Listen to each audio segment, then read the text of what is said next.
Statistics show that on the average, you have at least 8 to 10,000 people migrating into Lagos on a daily basis. As an investor in the diaspora, you are looking to invest on the residential side of real estate. You should look at places like Lagos, like Ibadan, and also Abuja. Now, if you want to invest, consider getting it right, because if the land on which you want to invest is problematic, it has probably a defective title or no title at all, then whatever it is that is your plan in investing would fall on its face very, very quickly. So the risk of land scams is there. Real estate is a strategy game.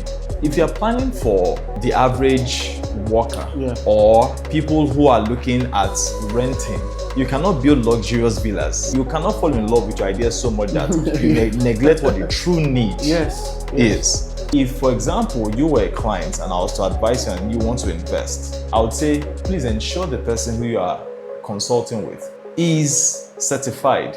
You're certified architects, you have your certified engineers or registered engineers, registered surveyors registered. And that means that they are bound by ethics to their own professional bodies in doing right by their clients. The advantage is that you can always take it up with their professional bodies if you feel like you were not served properly. More or less, there are mechanisms for redress. There are mechanisms for redress. You yourself as a client need to ensure the person who you're trying to engage, you ask him questions. Are you certified? Oh, let me see. What's the evidence? What are past projects the person has handled? Do you have an office? Where can I trace you to? Is the due diligence that you have to make, and it's not necessarily easy.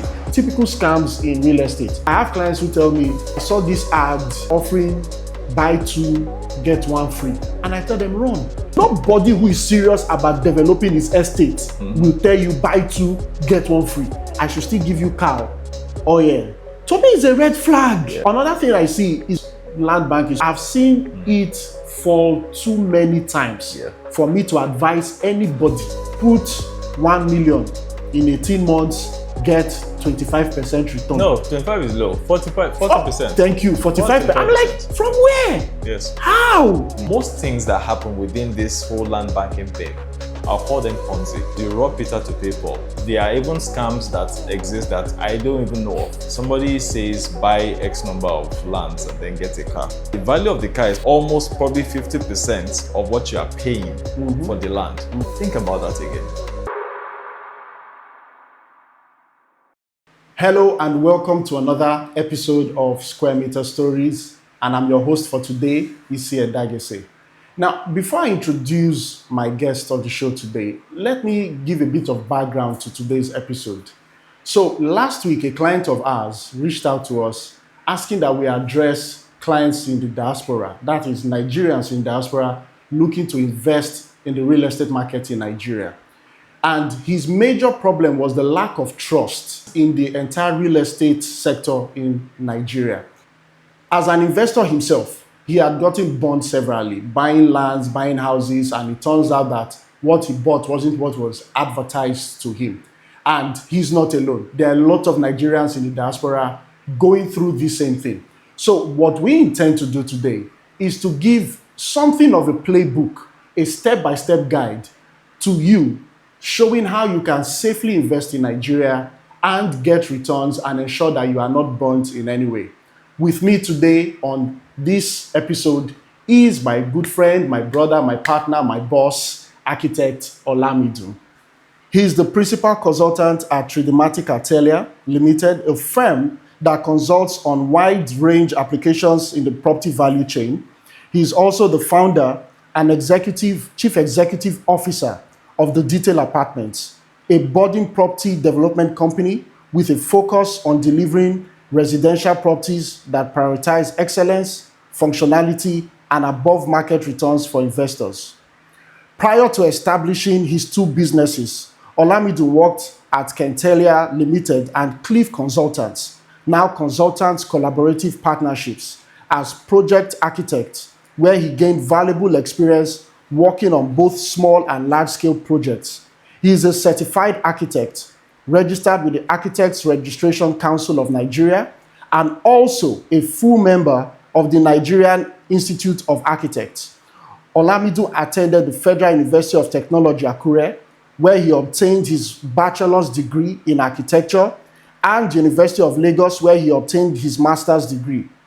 He is an alumnus of the prestigious Lagos Business School, where he completed the owner-manager program in 2019, and is also currently studying for an MBA. Olamidun's work ethic, drive, excellence, and penchant for client satisfaction are hallmarks of his projects right from conception till handing over. Join me in welcoming Architect Olamidun. You're welcome, sir. As again, it's a pleasure to be here to discuss issues that really matter in real estate. So normally you host, but today I have the privilege of hosting you. It's such a pleasure to be here. So we've given an introduction for today's episodes, but before we get into the nitty-gritty of it, what trends are you seeing in the real estate market, and what makes it an attractive option for someone in the diaspora to invest in Nigeria? Nigeria has always had a very huge housing deficit. And over the years, we've had this number being spun around. Yeah, we have 17 to 20 million units housing deficit. And of course, the population of Nigeria continues to grow. We are growing at least year on year by a minimum of about 2.6 to 3%, depending on where you get the statistics from. And so there's a need for people to reside somewhere. As even rural and urban migration continues to grow. Let's take Lagos, for example. Statistics show that on the average, you have at least 8,000 to 10,000 people migrating into Lagos on a daily basis. So the opportunities are there. And what we've seen is that more and more people are interested in investing into residential properties. Of course, real estate encompasses all sorts. You have residential, you have commercial, you have hospitality, you have industrial, and all the sorts. But it appears like more people are very keen to going into the residential side of things. Maybe it's because of our population, and maybe it's because people just need to reside. To live. A place to live. So what we've seen over the years is that people have been investing in residential spaces, and of late as well, particularly in Lagos, the highbrow areas, there's also the short-let apartments, craze, so to speak. And that's because people see a lot of interesting returns. There's also hospitality, right? People have started to do things such as resorts, particularly in the island area. You have a lot of resorts. You have also commercial spaces. Now, these days, you have people who want to set up spaces where people can co-work and things like that. So we've seen that general trend where there's an uptick and upswing in residential investment, and also on the commercial side of things, and then a little bit as well in the hospitality sector. Okay, so now I want you to put yourself in the shoes of someone in the diaspora who wants to invest in real estate in Nigeria. What cities would you be looking at, and why? You always want to go where the population is. I mean, that's a no-brainer, right? Yeah. And then you also want to go somewhere that you are more or less guaranteed to get your returns back. Now, if you look at the most populated cities in Nigeria, where you have a lot of high commercial activities, you'll be talking about Lagos, you'll be talking about Abuja, you talk about Port Harcourt, and then maybe Kano. But, people are more averse to doing things up north. I would say the very hot areas would be Lagos, would be Abuja, but you also have some areas opening up. Funny enough these days, because as people, Lagos is a big place, but relative to Nigeria in itself, Lagos barely covers 0.5% of the land mass of Nigeria. And so, as people have begun to see more and more competition in Lagos, you start to look outside of Lagos. So now you see people investing in Ogun State, even in Oyo State. I mean, there's this whole thing about Ibadan now. Exactly. So those are the areas that you can look at. Then it also depends on what kind of real estate you want to invest in. I would say if it's residential, right, Lagos is there. Ogun has always started to open up as well. Then Ibadan, those who go to Ibadan to invest, I would say are people who are looking at appreciation of property over a time, knowing fully well that Ibadan started to open up. I think the government is doing a fantastic job in trying to attract investors, laying infrastructure. I see a lot of roads, even the train these days. I mean, people would commute from Lagos to Ibadan and back. So there's the interest there that Ibadan is more or less like maybe the next big thing after Lagos. Then I also mentioned Ogun as well. So these are the places. As regards other places such as Abuja, the thing about Abuja, as I've noticed, I was there very recently, is there's a lot of interest in the Abuja residential real estate sector. But perhaps it's very, very pricey. And maybe it's the kind of market that people like to sell, like to market over there. Kind of market that is available. You have, it's the seat of power. Yeah. So senators, reps members, these are people, every 4 years there's a cycle. When the new set of administration comes into play, then there are people who get to Abuja and then they also want properties for themselves. Exactly. So there are players there who see that as a market. So, but as an investor in the diaspora, you're looking to invest on the residential side of real estate. Yes. You should look at places like Lagos, like Ibadan, and also Abuja. And to add to what you mentioned, Ogun State, Ibadan. Yes. I know Ogun State seems to be distinguishing itself as a commercial hub, industrial commercial hub. So I know there's a cargo airport and there are a lot of industries coming up in Ogun State, which gives the opportunity also within those areas for residential developments. Because you have a factory that employs, say, 3,000, 5,000 workers.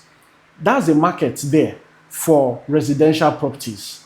And with a lot of that, from what I've seen coming up in Ogun State, it opens that market as well. You also mentioned Ibadan long-term players and people who perhaps want to have a home outside of Lagos, that I need to get away from Lagos, somewhere a bit slower than the buzz of Lagos. Ibadan provides that opportunity. So like you said, it depends on your appetite as an investor. What exactly are your goals? Because coming to invest in real estate, you need to clarify what goals do you want. Are you looking for quick returns? Are you looking for long-term investments? Are you looking for commercial?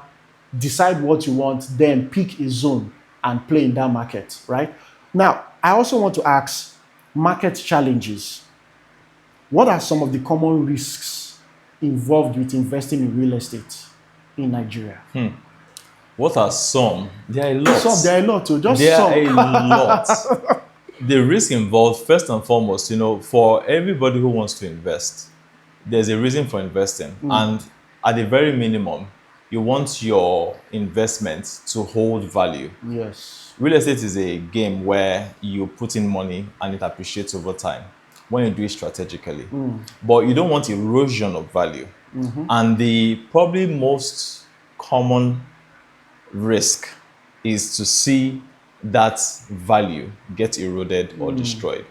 Now, if you want to invest, starting from land scams, and I think that's why most people in the diaspora are just weary. You mentioned, a client of ours, who last week was saying something around, I want to invest, but I'm tired, I'm weary, I am just averse to investing. And this is a common narrative, Yes. a common denominator with people in the diaspora, because they've seen people get burnt. They also themselves have been burnt. So, but why it is very important for them to consider getting it right is because if the land on which you want to build on, the land on which you want to invest is problematic, and by problematic I mean it has probably a defective title or no title at all, then whatever it is that is your plan in investing would fall on its face very, very quickly. So the risk of land scams is there.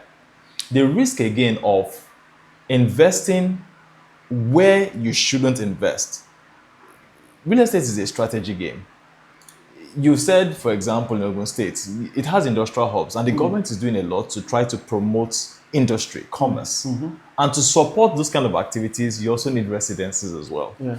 But you cannot, for the fact that you have an industry somewhere, say, I plan to do this kind of development here.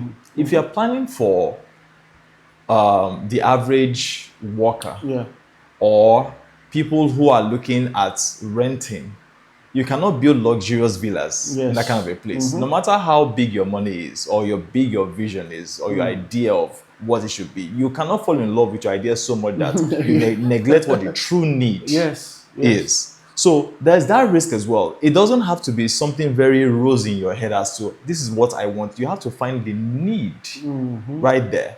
There's also the issue of the affordability of what you're building. Again, that ties to knowing what people really want. Because if you build a particular house somewhere and you put all the luxurious features, I mean, these days it's more or less like a bandwagon thing where people want to A lot of put aesthetics. aesthetics. If it comes with this fiber optics cable, 24/7 power, and then you're doing it in an area where the average person just wants to spend between 2 or 3 million annually for rent, then there's a disconnect, there's a problem Yes, there. yes. I will say again is engaging the right set of people. Trust is very hard to come by. And the part of the reasons, everything may be okay in terms of the land itself, in terms of your ability to finance it, but the right people to work with is a challenge. That's why it's good to involve professionals. Part of the reasons why we do square meter stories is to make people more aware of the different professions that are involved in doing proper real estate. You have your architect, you have your surveyor, you have your engineer, you have your quantity surveyor, you have your valuer. All these people have their different Their roles. roles to play. And engaging the wrong person for the job means that you're at a risk of losing all your investment, or maybe that investment performing more or less not up to what you expect that it will perform. So there are so many things we could talk about, but these are the few things.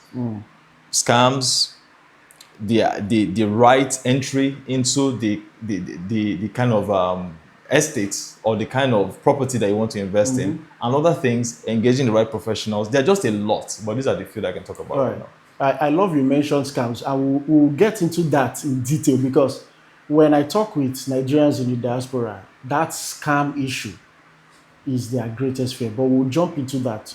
Before that, let's look at reasons to invest. Okay, so I know here in Nigeria, once you talk with somebody trying to sell you real estate, the first thing they're saying, oh, returns on investment, returns on investment, returns on investment. This house was going for 50 million 6 months ago. Now it's 80 million. It has appreciated in value. And that's all well and good, though people have different reasons why they buy. But let's analyze this issue of returns on investment. I live in the US. I earn in dollars. Exchange rate is 1,600. What return on investment are you really going to push to me that would be appealing? So I invest $50,000 in the Nigerian real estate market. What kind of appreciation can I look at? I would say, yeah, okay, this is a good and appealing return on investment for me. Is there any way that can work out? Okay, you said something earlier on in our conversation about the objective of your investment. Your investment has a certain expectation, or you have to define an expectation for the investment. I'll say generally, the foreign exchange market is very volatile. It's very unstable, and it is not, I would say, ideal for those in diaspora to think that you can invest from dollar to naira and try to repatriate your returns and get a comparative value in return in a hard currency. I would say for people who I like to advise, most people who invest here in Nigeria definitely have what I'll call financial exposures in naira. Yeah. So a better way to look at it is trying to match whatever expenses, whatever projections that you have in naira by those inflows that you bring from outside the country. I'll say, for example, somebody has on average an obligation that runs into, say, 5 million every month. And he in is naira, in naira, that Nigeria. is here in Nigeria. Right. And then he decides to invest here in Nigeria. Matching or meeting that particular exposure is how you can evaluate your return as to what am I getting and how does this satisfy this particular exposure. The average return I would say you should look at per year, of course, you should be able to beat what you can get from an instrument such as a treasury bill Okay. or a federal government bond. For 365 days, it's about, say, between 18 to 20% today. Yes. So whatever it is that you invest must be better than that if it's real estate. And it's very, very easy, because if, for example, a property that you invest January 1 that is valued at 10 million, it had better be valued at more than 15 million Yeah. by the end of the year. Now, that's about a 50% appreciation. So what people should look at when they are investing here in Nigeria is, what is the current rate of, I would say, return if you invest it in an instrument such as a treasury bill?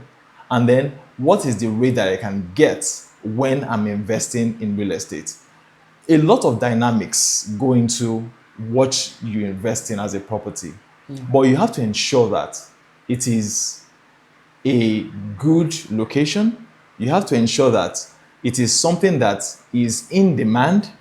When I say in demand is, we're talking about, I was saying earlier on that if you're trying to invest and you try to develop, for example, luxury villas where flats are needed, or where the population can afford a certain category or type of housing, and then you overinvest. Yes, the value of your property in itself should appreciate, but your inability to liquidate that thing, Exactly. it doesn't make it possible for you, who as an investor, to see that return on your own investment. So a lot of people who enter into real estate without that idea of, I must be able to liquidate this thing, you understand, is why people do not get it right. Now, relating it now back to your question about those in diaspora trying to invest here. Whatever it is that you do, you must be willing to work with professionals that can advise properly, because no two situations in real estate are the same. Yes. So giving more or less like a blanket advice and say, this is how you must go about it, or this is what, the idea about it is that when you are bringing money in, you should be prepared to ensure that that money works for you here. Yeah. But repatriating to a harder currency, there's no silver bullet that makes it very, very possible that this is how you can do it. But you must be able to beat the average return and do it safely to be able to meet all your obligations here in Naira. So the incentive when we are talking about for those in diaspora investing here with regards to returns on investment should be, they look at their exposures here in Nigeria, their financial obligations here in Nigeria. And that takes off the burden of, there is an obligation here, you have to release money from whatever you're earning over there to meet the obligation. By investing in real estate, you can simply say the returns from this will take care of these obligation and exposures that I have here. So the mind shift should not be, the mind shift should be that my returns on investment is not for repatriation. It might not really work out favorably. Most times it doesn't work out just because of the Yeah. macroeconomic conditions that we have in the country. Exactly. I mean, face it, how much was Naira to the dollar about 4 months ago? It appeared to be stabilizing at maybe 1,005, 1,003, 5, that's 1,006, angle, thereabouts. Now today it's increasing. Yeah. Just last week, Naira to the dollar, Naira lost over 90 Naira to the dollar just last week. And it doesn't appear as if there's relief in sight. So they must always look at it as, how can I match expenses that I have here? Yeah. To come to this podcast, right, to say you can repatriate and beat returns by switching from Naira to a harder currency is more or less talking like a tongue-in-cheek. It's not a very truthful statement. Yes. But, let me put this fact out there. Do you know diasporan inflows into Nigeria beats in some cases, I'm trying to pull out the figure from my head now. I think last year it was over $22 billion. Yeah. inflows into Nigeria. Nigeria, yes. So people are doing things. I mean, you have a dependence peer. It's a mother, father, a brother, sister. Rather than sending money directly to them and say, meet this need, take this thing. Investing and then using that investment to meet that need is how you match, you understand, those obligations with a return on an asset that is working for you. And because it's a lifetime return, you are basically taking care of whatever exposures you've had here for a long, For a very long time. For a long time. And that really should be the view. That really should be the view when it comes to return on investment. Because I've had people who say, oh, I'm doing the math and this exchange rate, if I move it back, it's not really. But with this angle, it's a total mind shift. That brings me to something else I was discussing recently with someone, and that's investing in real estate. How does it support the growth of the economy? And why should that be important to someone in diaspora? Because one of the how do I put it? One of the ideas some people have is that, well, once I leave Nigeria, I've left Nigeria. Nothing concerning Nigeria. Yes, yeah. But when they get there, they find out that things really do concern you in Nigeria. So investing in Nigeria in real estate helps the local economies, helps the development of the society. Why should that be important to someone in the diaspora? Everybody has somebody here in Nigeria. I mean, no matter where you jackpot to, you have a relative, and even yourself, you have reasons to come back home. They say there's no place like home. Yeah. You can be in another man's foreign land, right? And you can, of course, make things happen for yourself. But at the end of the day, there is a place called home. And the reason why it's important to have that kind of a mindset is that even though you are not, maybe you are happy to have left the shores of this country, a lot of people who go and come back are surprised at how quickly things change and how development in itself, how powerful, how strong it is in changing the lives of people around. There's no doubt about it. Investing here increases economic activity. Yeah. There's a job for the bricklayer, there's a job for the professional, industry moves, things happen. But coming to an area, for example, like Ajah, that barely, I would say 10, 12 years ago, wasn't as busy as this. It wasn't as valuable as this. But developments, infrastructure, homes, houses, whatever it is that is done, improves the livelihood of the people in it. And if you do not take time to properly invest in what is you, your own self, who would invest for you? Just think about it. Yeah, true. True. We are the ones who have to be patriotic to ourselves. I mean, at the end of the day, it's what is in your best interest. But collectively, you, myself, Mr. A, Mr. B, decide to do something here, we are advancing the development of our country. We are also improving the economy because, like I said, there's a job for the bricklayer, Yes. there's a job for the artisan, there's a job for this person, there's a job for that person, in such a way that the locality, if I can use that word, that used to be of yesterday, is a place for high value transactions. You look at a place like Lekki, for example, you'll be surprised the amount of commerce that happens on a daily basis there. Yes. It's in the billions every single day. People transact. When a place is developed, people have reasons to transact. Businesses are opened. You have businesses, you have offices, you have schools, all the sorts. And these are the things that move the economy in itself. So an investor, for example, who looks at a bare land and says, I want to invest, and then turns the whole place around, develops maybe flats and things like that. At the end of the day, the return on that particular thing would not have been if you didn't invest in the first place. So there's a lot to it in terms of the development, first of the locality, and then the state and the country in general, that is driven by the wheels of real estate. everything it is that we see around us is Exactly. development. Everything, I mean, you interact with a building, it is real estate in itself, and that is Exactly. what moves the economy. In terms of numbers, I do know that real estate probably contributes anywhere between 2 to 3% of our GDP. I may be wrong with those numbers, but it is actually something in that range. Yeah. Exactly. And to buttress what you said is the fact that the more development comes to an area, it even improves security in that axis. I totally agree with you. So you have a lot of people that can't go to their villages, can't go to their hometowns anymore. I actually know a couple of people that are based in the diaspora.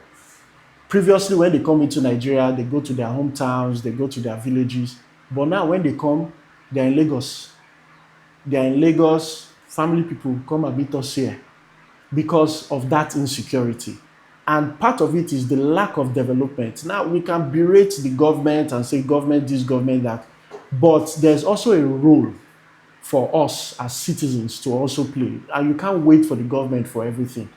I believe that the more we are able to bring in development into all regions, into every area, the more security would improve because there'll be better economic activities, better economic opportunities for people, which means that your family members in those areas would live a safer life. Not 100%, but it will be much safer than it was or has been or is at the moment. So I do see the point and the reasons why investing in real estate as a form of contributing to the development of the nation should concern everybody, especially those in the diaspora. Just call it that it's a byproduct of what you do investing. Yeah. It's the development of the economy itself. Like I said, it's how things move, it's how people operate, it's how people get jobs. Yes. It's how, and when there's development, the person who supplies the sand has a means of livelihood.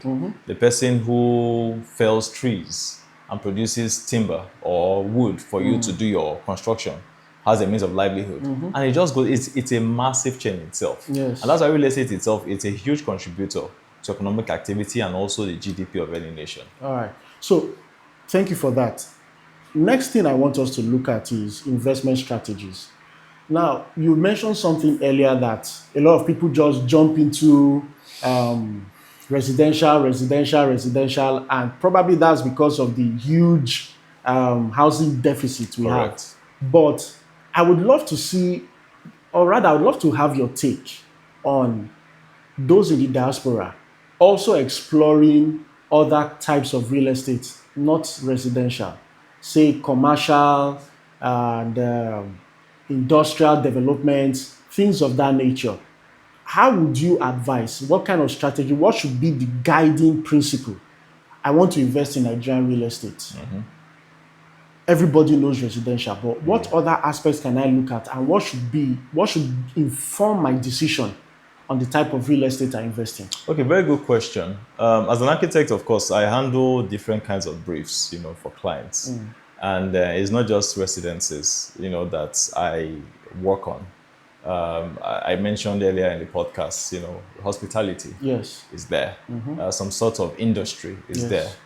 There are several aspects of real estate. But, the strategy to go at it first and foremost is, what's your objective? What's your interest? Sometimes it can even be the line of business for the investor. He has spent all his life over there, maybe, and then he sees an opportunity in hospitality, he sees an opportunity in manufacturing. And then, of course, for you to do any kind of thing, you have to have a piece of real estate in which you're going to carry out those activities. Yes. Exactly. So the objective itself, the interest, the knowledge about it is what would, and the opportunities that the person sees is what would make the person say, I want to actually do this particular thing. Then again, it's not just about houses, because probably again because of the huge housing deficit, and you look at areas within Lagos. I mean, it's the most logical thing to do. I want to invest, I want to build a house because I want people to live in it, I want to sell it. It's the most logical thing to do. But you're right in the sense that there are other areas that are largely untapped. I would say probably the reason why people may not be as sensitive or as receptive towards those areas Maybe it's because of the lack of infrastructure. Okay. I mean, the government has a part to play in providing the right infrastructure. But then again, we see governments, doing a lot. Ogun State, it has its own industrial parks. Ibadan is opening up, and all of that. I would say it is just seeing where opportunities lie and then consulting with the right kind of professionals in advising properly. Let's take hospitality, for example. You want to set up a beach or a resort. And then, I mean, you have a thing for entertainment, you have a thing for, I mean, you just want to do something of that nature away from residences. The right way to go about it is to first identify a good location for it. You identify a good location for it, you have to get your professionals involved. First and foremost, your surveyor, who will look at the place and say, I need to chat for you. And, in another podcast, we said what chatting was. It's basically just to see the use for which a particular property is put into and to check whether or not that particular area is committed, that government has acquired it, or it is free for individuals to acquire and then develop. You do all of that, the land is said to be okay, then you invite the architect. The person takes your brief and then he says, okay, what exactly do you want? Okay, it's a resort. What kind of a resort is it? What is the inspiration behind it? What places have you seen that you want to model your resort after? The person may have a very good idea as to what he wants to do with his resort. And then the architect advises, puts together a design. When that is done, other consultants are there, such as the structural person, the mechanical engineer, electrical engineer, all these people, the consultants come together, they generate this particular design. And then there's the QS too that would have to cost the design as well. Then the involvement with the planning authorities, that's very, very crucial, because they are the ones who will tell you these are the requirements and these are the restrictions around this kind of a development.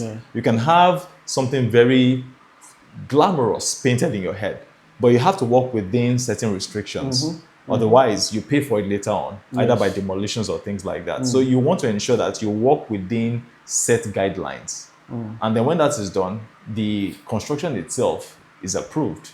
And then you can now talk about, okay, I want to finance it. You want to go through the whole process of construction, ensuring that at every point in time, those professionals are constantly consulting with you on ensuring that from inception all the way to delivery, the objective of that particular project is met, and then you can now put it into operation. So there are a lot of areas, aside the whole residential thing, where people can invest into. But hopefully, with what I've just said, it just provides a guide as to how people should think, identifying an area or a particular business, consulting with people, that's the professionals, on going about it, acquiring the land, ensuring that the land doesn't have any issues through design, construction, and then eventually now operationalizing the business. You've been mentioning professionals. Yes. Professionals. Yes. So, how does someone in the diaspora identify reliable, emphasis on the word, reliable professionals to work with in Nigeria? That's part one of that question. Yes. The part two of that question is this. So, I'm in the diaspora. I come across a wonderful advert of an estate or a property or something of that nature. Oh, these guys are going to develop this wonderful estate in this place. How can I tell if these people are actually serious people and will deliver on this project? So those are two questions. One, identify professionals. Two, identifying that these guys building this or developing this property will actually deliver, and not just deliver. I don't want a house or a property I buy and then 2-3 years down the line it's sinking or it's tilting one issue or the other, because those are the issues. In fact, now we are really getting into the main crux of this discourse. Those are the issues people in the diaspora are having. Beautiful adverts. Then they have a realtor talking to them. And they're like, wow, this is great. I'm putting my money into this. Yes. I was telling the man behind the camera. Okay, that's before we started shooting. Before we started shooting. Yeah. Okay. One of our realtors currently has an issue. Okay. And she had marketed a certain project from another company. Okay. to someone. Yes. Now, this lady subscribed for like I think a 2-year subscription, Yes. and it's supposed to be bungalows. She's almost 100% done. Now, imagine in 2 years, she's almost 100% done. Yet, not one building is standing. She's almost 100% done with With what? her payment. Oh, with payment. Yes, with payment. Okay. Over 2 years. Yet, not one building Yes. is standing. Yes. And the realtor was talking to me like she's in a fix. She doesn't know how to even resolve this matter right now. So those are the kind of issues our people are facing. Yes. Then they buy into an estate. Okay, we are not building, we'll just provide the infrastructure. Yes. 2 years down the line, probably it's just one road that is done. And they are wondering, but you guys are supposed to be reliable. So those type of news gets to them. Yes. And it spreads within the communities abroad. And puts fear. So next time you're talking to them, they're like, anything concerning Nigeria real estate, count me out. Not because they are not interested, but because they have suffered so much and they are weary. They don't want to get into it. So 2 questions. 1, identifying reliable professionals. Yes. And 2, how can I tell if these guys behind a certain project I'm seeing are serious, if they're actually going to deliver? Very interesting question. I mean, and that's the problem a lot of diasporans have. It's the issue of trust. And that's because, like I said earlier on, they have been burnt or they have heard stories of people burnt. Let's talk about the first question. How do you get the right professionals? I would say it's not that straightforward. I mean, if everybody had a banner on their head to identify themselves as, oh, I'm a seasoned professional, then it would be easy, right? Yeah. So, but the onus is on the person who wants to invest to actually, you have a project and you want to engage someone. Most times it's the trust factor that actually gets in the way of them engaging a professional. Sometimes it's a brother I have, a sister I have, or my cousin, or this person I trust. Okay, the person says, don't worry, we can do it.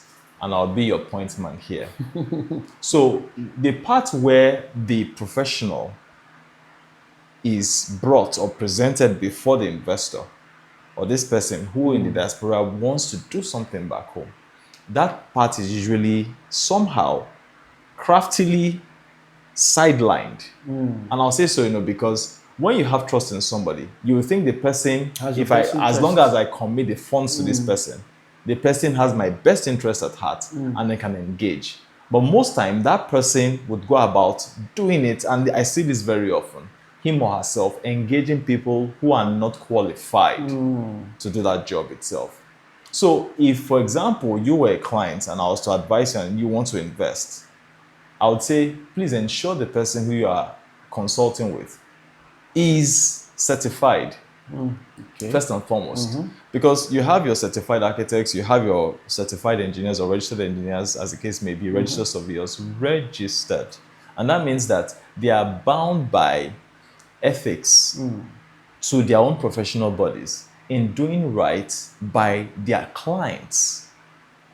It's as simple as that. And again, the advantage in engaging a registered professional, now I use the word very carefully, registered, is that you can always take it up with the associations, with their professional bodies, if you feel like you were not served properly. More or less, there are mechanisms for redress. There are mechanisms for redress. So whoever it is that you want to engage, for example, and what I say again is, it's not intended as what they want, but it's also a means of getting what they want cheaper. What I mean by that is this. So you want to build a house, and then you employ somebody who you can underpay because, well, you are getting value for your money. And then that person doesn't have the requisite experience and then serves you in a manner, no, not that he's running, but the outcome of it is what doesn't meet your own expectation. So that particular thing, you think, oh, but he is an architect. Oh, but he is an engineer. But is he certified? So you yourself as a client need to ensure the person who you're trying to engage, you ask him questions, probing questions. I'm sorry, are you certified? Oh, let me see. What's the evidence? And then again, the onus is, what do you do or what do you require of the person as regards ensuring that this person can do the job? What are past projects the person has handled? There's a part of track records too. Yeah. Is the due diligence that sadly must be done is not something that you do like that in an instant. Where there are cases where you trust somebody just on the face of it and then it turns out good, doesn't necessarily mean that that's the process that you must go through all the time. Yes. So you must ensure that this person who you're engaging, is he certified, is he registered with a professional body? And even at that, that is not just one sure way of doing it. You go an extra step. Oh, can I see projects that you have done? Because by seeing projects, you can make a fair judgment. Is this person capable? Is this person capable? And then sometimes, in the diaspora, this is the hard part, because there are so many ways in which people can get shortchanged. You think you're dealing with somebody who is a professional. The person probably has faked a particular certificate or something, and then he sends you proof, and then he says, I've done this, I've done that. Yeah. I have done this work, whereas he just got it from someone on the internet and presented to you. And then you go along those lines. At the end of the day, you must also be willing to also say, do you have an office? I mean, where can I trace you to? Yeah. I mean, these are things that you can do to protect that heavy investment you're about to make itself. I said, it's not just one show and we don't all carry signboards on our own heads, but you must carefully go at it. And then by going at it that way, you hopefully would be able to streamline it to somebody who is a genuine professional, who has done it severally, and who has your best interest at heart. That's one way of doing it. Then the other question was, if I'm going at a particular investment, how do I know on the face of it? Because most times a glamorous picture is painted. I see fancy 3Ds, and in some cases, maybe I even see the site. Yeah. And they have done a very beautiful gatehouse and things like that. And then over, because of 2 years, sadly, in the case of this woman who has almost finished paying, and with nothing to show for it, that's the part where track records also comes into play. I mean, for a business that we do a detail apart, for example, there are projects that you can go take a look at. Oh, we've done this, we've done that. So your investment is safe. But when you are investing with somebody and the person hasn't done anything, and on the face of it, you're just looking at what you see, it's a risk because you may lose all it is that you invest. Again, there's a due diligence that you have to make. And it's not necessarily easy. But also engaging professionals in going about it. For example, you want to invest, you don't just say, oh, I saw this property and I'm buying into it. It's probably wise to contact a lawyer. Yes. A lawyer can do those background checks, give you a report and say, this is this. If somebody comes to you and says, oh, do not worry, I know them. You know them from where? Why should I take you for your own word? Because most likely the person is just trying to do it for himself or whatever commission he's going to get. Now, I say this very ethically and very seriously, because there's a part of due diligence that needs to be done before going. I wish there was a simpler way to say it, but due diligence in itself, in the person that you engage and the process that you decide to go through will save you from all that heartache. In other words, trust but verify.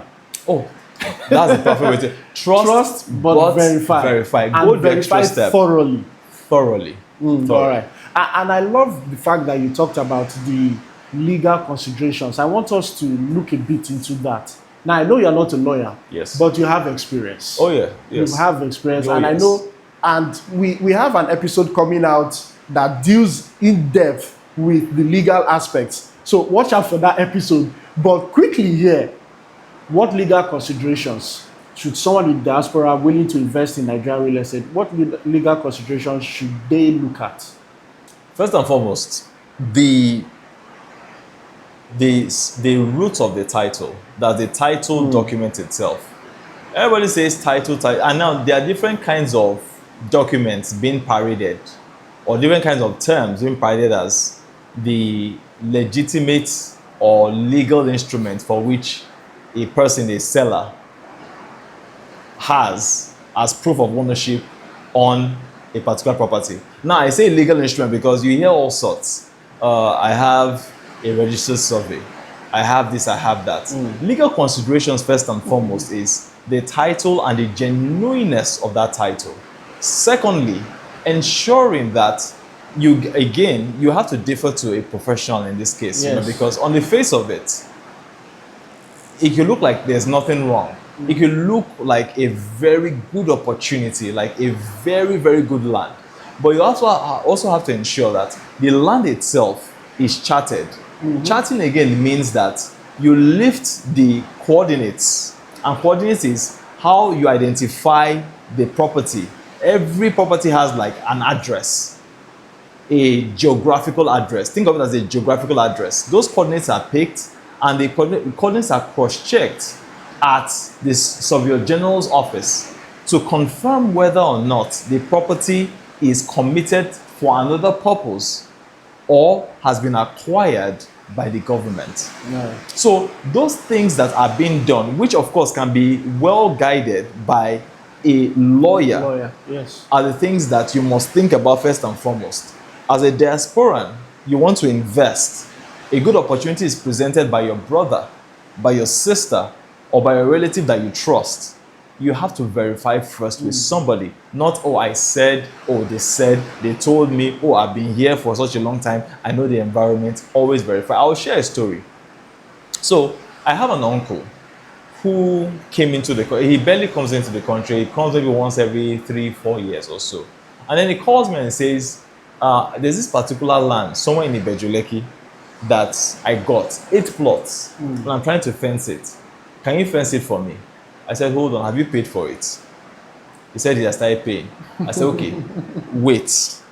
I'm willing to do it for you, but you have started paying. I wish you told me this before now, but I want to search. He said, no, it's fine. Oh, and people are living in the area. And I said, yes, people are living in the area for now. And you see, and I say this with so much, I say this very solemnly, because it's never a laughing matter when I see people who have trusted someone and they feel like they are safe investing in something, and they see that thing go wrong. Now, with my uncle, he had always started paying for this thing. And I said, okay, I know people are living there, but I'll send a surveyor there. I myself will not go there, but I can get a surveyor. He will go there, and then he's going to pick coordinates. I said, what's coordinates? I said, don't worry, he's going to do his job. And then I will tell you whether or not it is even good to have gone there in the first place. Guess what? So 2 days later, I arranged for all of that. The surveyor goes there. He goes, he charts the information. And then he sends me a report that shows that the entire place there is committed. So I tell him this. And then he's in denial, saying, oh no, that these are people, villagers who have been there right from time immemorial. That's what he said. And they've been there for as long as possible. I hear you. I said, I hear you. But the government doesn't operate that way. Now, he was already, I even think he was almost like, you get so deep into a transaction and you think the only way is to go forward. Yes. And then hope that it turns out the way you expect. But then hope is not a strategy. Yeah. And I told myself, whatever it is you've committed here, first and foremost, I'm not going to fence the land. You may not like it, but I won't do something I know will be problematic for you in the future. What should I've done? I've done it for you now. Now that you see it, don't go like. So for somebody like that, if I had done it and everything had gone through, the next thing I'd have told him is that you need to do something about obtaining a deed of assignment from the buyer so that you can immediately start to process your consent on that property. And the consent basically just a registered deed of assignment. It's a fancy name for a registered deed of assignment. So by these illustrations, I'm just trying to just express that your legal considerations is checking the validity of the land, the authenticity, and the right that the buyer has to sell to you. Then again, you see, the right the buyer has to sell to you, because I've seen so many things here. The land may be good, may be genuine, but the person who is selling to you may not have the right to sell to you, or may not have sought the consent of others who have a right, in that. to sell to you. So there are so many nuances to it. Again, there's no silver bullet. There's no one size fits all.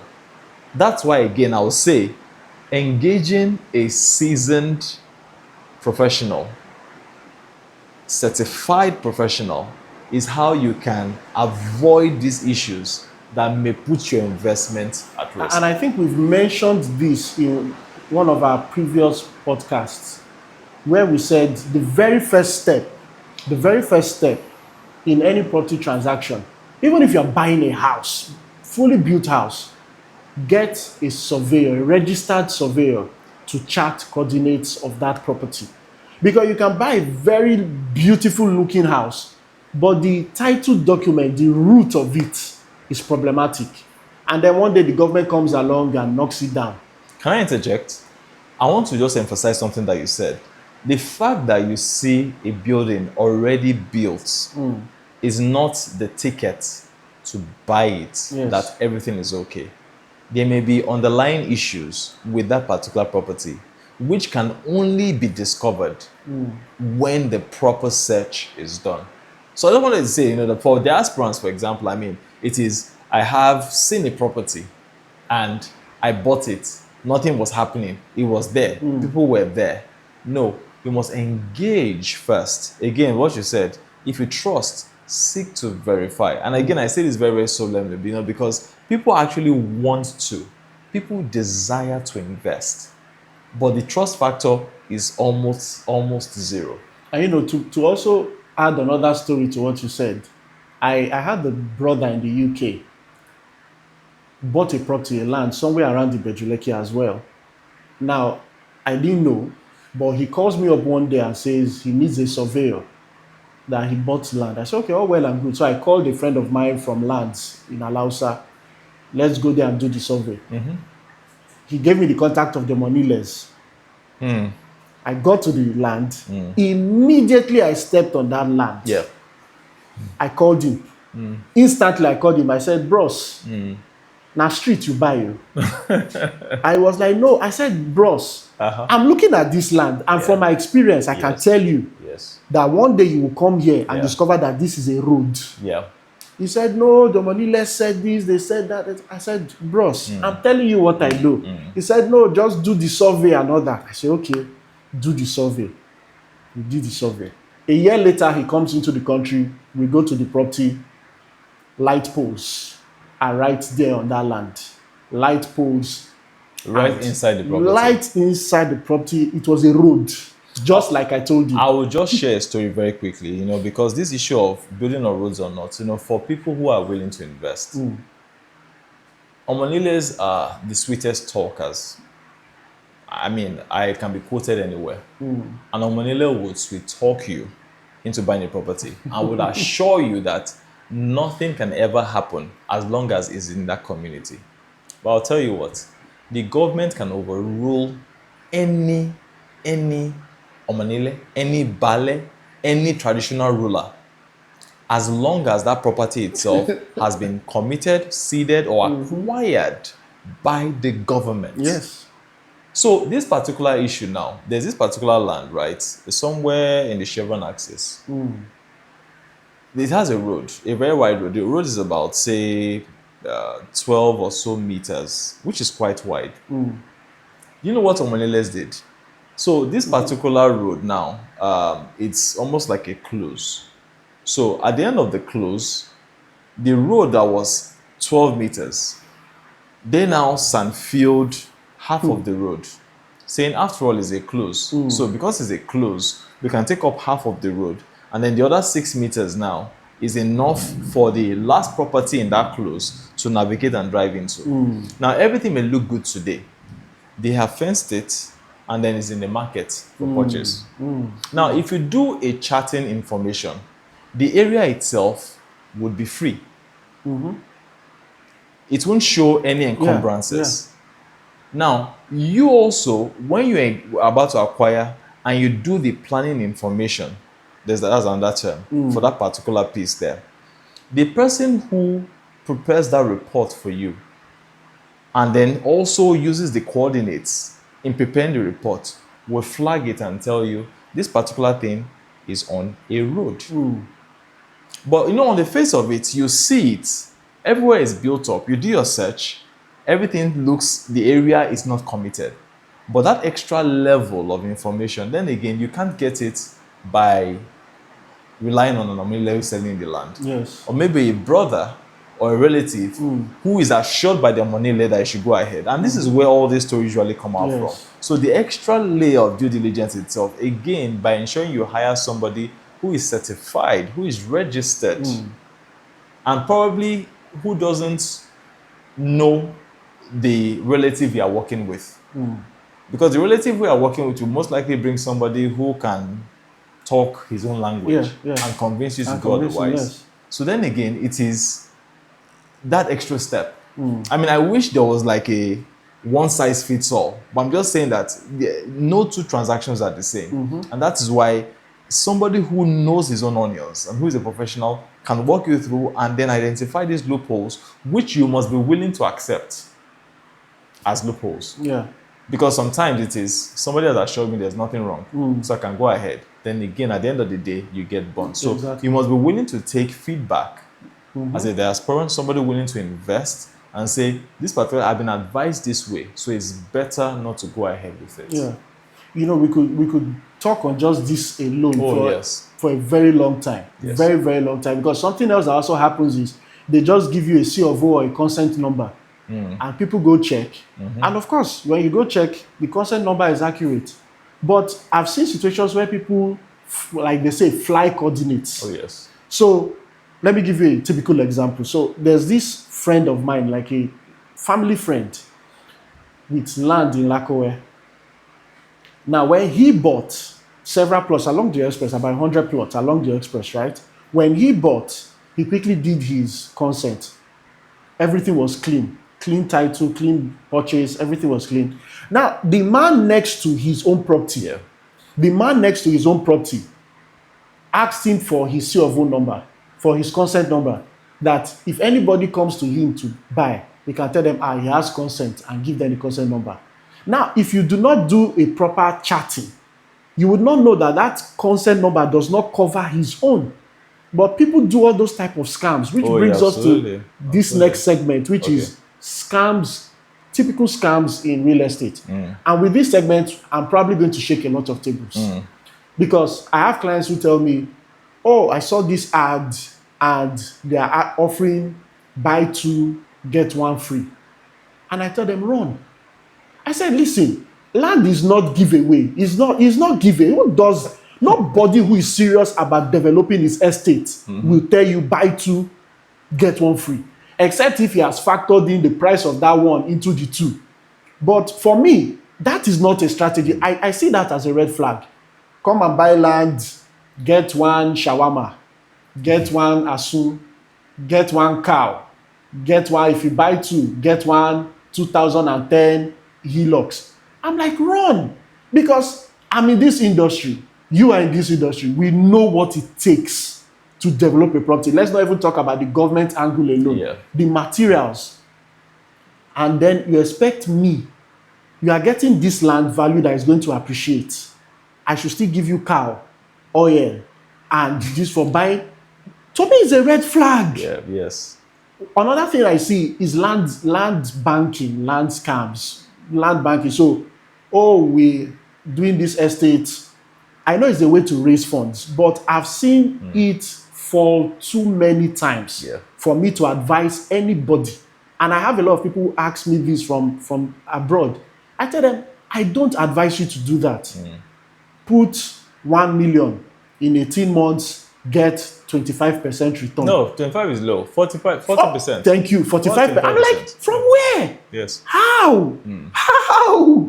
You know, so I want you to talk to that. Like, I want to get your own insight, your own experience concerning this type of issues, because those are some of the most common land scams, in my opinion, that we see. But let me get a professional's take on it. There's no way to do justice to this question. There's no way to do justice, because we can go on, and because there are even scams that exist that I don't even know of. There's something new almost every day, right? But in my experience, what I've seen, it ranges from red flags, like you rightly pointed, where it just seems too good to be true.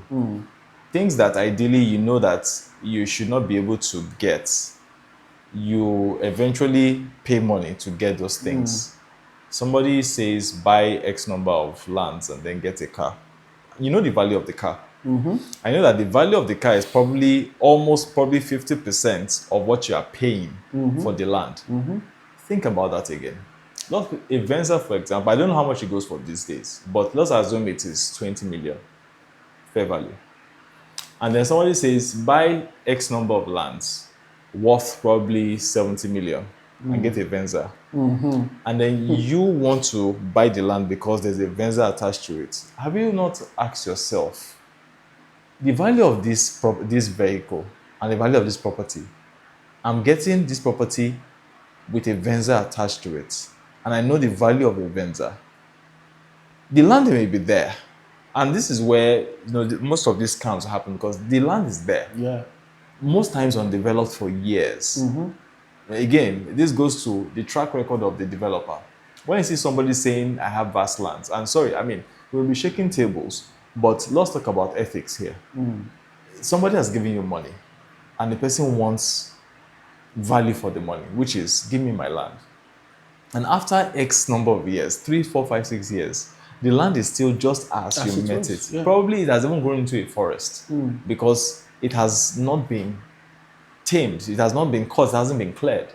And then you yourself are thinking, but I gave you money. But did you think about the conditions or the features, the attractions that were promised with it, and how unrealistic it sounded?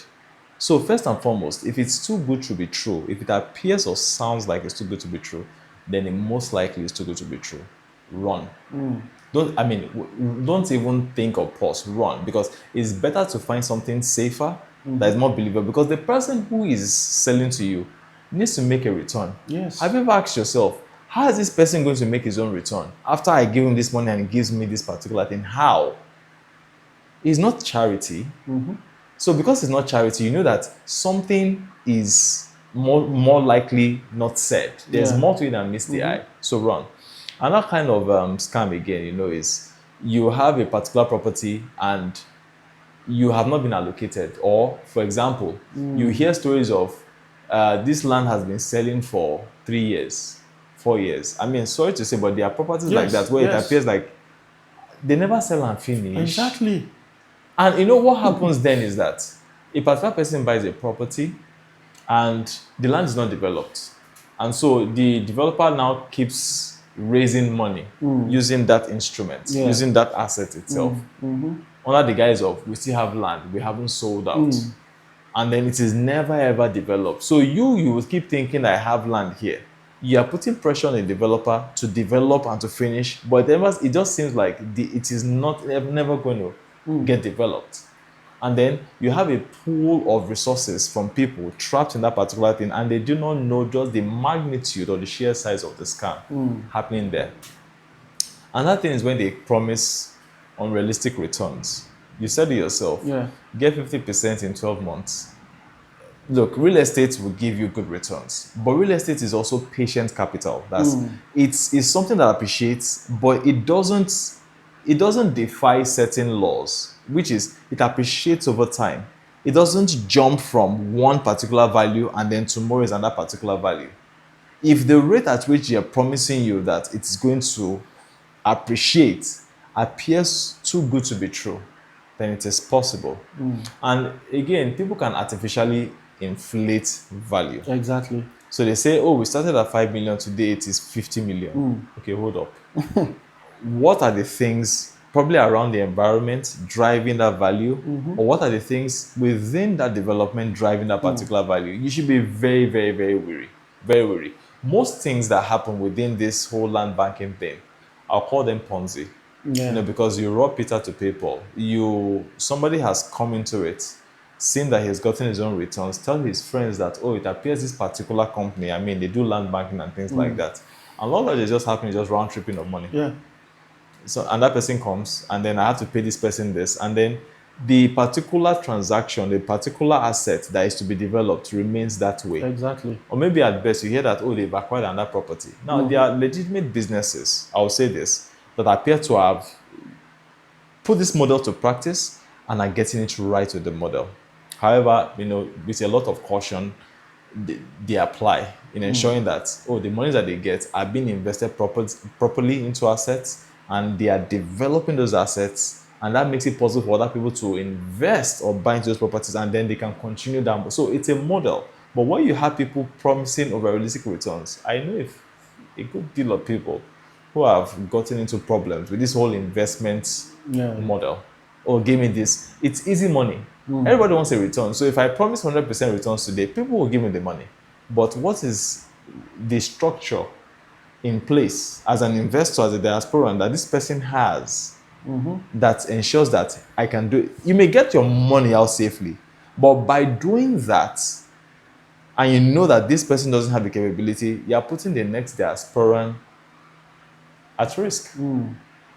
So there are so many things. So generally, if it appears too good to be true, or the value of that which you're investing in appears to not make sense at all for the buyer, you have to see things from the lens of the buyer. Does this appear to make sense? I know it makes sense for me because they want my money. Yeah. But what sense does it make for this person on the other side of the transaction? If it doesn't add up, Yes. back out. Exactly. So basically, if it sounds too good to be true, back out. Just back out of it, because Always verify. the stories are they are heartbreaking. Yes, They are heartbreaking, and more caution needs to be taken. So finally, I want to ask this: at the Detail Apartments, we've built a reputation. People look at us and say, okay, these guys keep true to their words. For those in the diaspora who are possibly looking, I have a land, I want to develop, do we offer services like that, help them develop their properties, or do we just sell only our projects? Okay, so at the risk of not being salesy, because the idea is behind the podcast really, is to ensure they are able to make the right decisions. I mean, there are even other companies, other establishments, that would be able to take a brief from people and then develop that brief in ensuring that the expectation is met. But we kind of do that too. We have a business, where you want to develop, you will reach out. We discuss the specifics. Okay, what exactly are you trying to do? What is the target? What are your expectations? And then we play an advisory role. First and foremost, we advise. Because if you have your mind set on certain things and then they're not realistic, for example, you say you want to buy land in an industrial zone and you want to build a residential property, or you want to do an office complex and then it's within a residence or residential area. We'll say, look, this is not, and there are times when I've consulted, right, as an architect for people, and I say, this particular thing, I advise you do not do this for this reason, for that reason, because we're able to see things from more like a bird's eye view. Yes. And then things that the client can't see. And we say, this is it, this is that, minus the remunerations or whatever emoluments that come with that transaction. You don't have to put money first. Very recently, I was consulting with a particular client, and I'm doing a particular project for him, or like as an architect consulting with him on something. And then he says, so we want to move to this particular thing. Once we're looking at this, looking at that, and then I want to pay your money. I said, no, hold on. I need to ensure that this expectation is being met first. As I'm consulting with you and I'm trying to advise you, it's not money first. He says, no, just send your account. I said, no, it's not that way. Send all the information that you need, and I will look at it. I will advise and say, this and this and this. It's how the person also builds trust. Yes. So there are opportunities out there, and then there are people who play that very professional and also fiduciary role. Your own job as a diasporan is identifying and saying, this particular thing that I want to do it. Please walk me through the process. If the person just steamrolls and says, okay, we'll do this, we'll do that, and then doesn't highlight potential risks or potential problems and how those problems can be circumvented, the person is probably just walking you right into a trap or things that he doesn't know. Because every true professional will tell you, these are the risks here, but this is what we can do. These are the risks here, this is what we can do. And these are the things that you need to do. Checkmating and then being able to just tell you, you can't do this. Sometimes when somebody challenges and says, no, you can't do this, for this reason, for that reason, it's not a yes man that you want. If you are consulting with somebody and everything that you say is almost a yes, be warned. A professional would tell you where the loopholes are and And pitfalls. and the person would hold that very rigid stance and Yes. say, you can't do this. I can't have you do this because I won't be doing right by you. Again, in my own professional experience, there are several times I'll tell somebody, you can't do this. So I'm just saying generally, addressing your question is that those who actually want to do things, are interested in developments and things, there are safe avenues to do it. But it's being guided properly, being guided rightly by somebody who knows it. Because the person has a track record, because the person is certified, and then the person also has people whom he has also served, whom we can verify from. And then it now presents an opportunity that, yes, I can also work with this person. What we try to do is ensuring that whatever it is that you want, we promise to give it to you, but we'll go above and beyond. We will take your brief, but deliver above and beyond that. But with every person that you decide to engage, it is, what is the person promising? What are the things that you want to do? How's the person guiding you through those things? Because if the person doesn't guide you, the person doesn't flag and say, we would engage this particular person. We have to engage this particular person. We have to do this, we have to do that. More or less like a step by step. You feel like you are handheld through the entire process. Not somebody who assures you that all will be well. Then you must take caution. All right. So thank you very much, Architect Olamidun. It has been very engaging and very enlightening. Now, if you have questions, you have comments, send us an email, reach us via WhatsApp, or just leave a comment in the comment section and we would answer your questions. We'd love to get your feedback. Thank you very much. And from us here at Square Meter Stories, we say thank you and God bless. Thank you.